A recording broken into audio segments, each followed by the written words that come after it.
Today I'm going to be showing you guys how to make a crab boil. The first thing you're going to want to do is preheat your oven to 375 degrees. Remember, these crab legs are already cooked, so we're just heating them through. And then I'm going to go on with my favorite seasonings to go on top. Today on the crab legs I'm using Old Bay, of course, some paprika, and this tiger seasoning. It adds a whole lot of flavor to absolutely anything you put it in.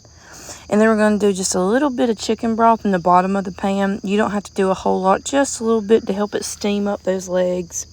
And then I'm going to take about a half a stick of salted butter and chop it up in little pieces and put it on top of the crab legs. And then you're going to cover this with tinfoil and put it in the oven for about 20 minutes at 375 degrees. And now we're going to move on to our bowl. So I'm starting off with some bay leaves, some minced garlic, and a whole small jar of crab boil.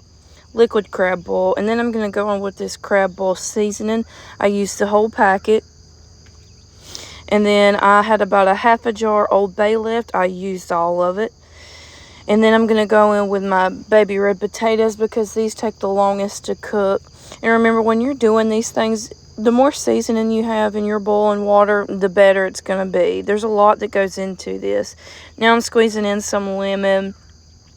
It's putting me in some orange. I'll squeeze in some of the orange juices. A lot of people just throw that orange on in there, but I didn't. And then I'm going to throw in a little bit of chicken bouillon. However you say that. And then I'm going to give it a good stir. And now I'm going to add in my colossal shrimp. I've done about 2 packs of these. And then my smoked sausage. And I added in about 6 ears of corn, frozen ears of corn. This don't take very long to cook. And now I'm going to be moving on and making my butter sauce. You need 3 sticks of salted butter, really 4, a small onion, and some mixed garlic. And you want to saute that onion and garlic until they get soft. And then I even added just a little bit of Worcestershire sauce to give it a little extra flavor. Now we're going to move on to our seasoning. But everything on this plate: parsley, garlic powder, onion powder, ranch seasoning, paprika, Cajun seasoning, black pepper, the tiger seasoning I always like using. I got a little bit of everything, so y'all use whatever you like.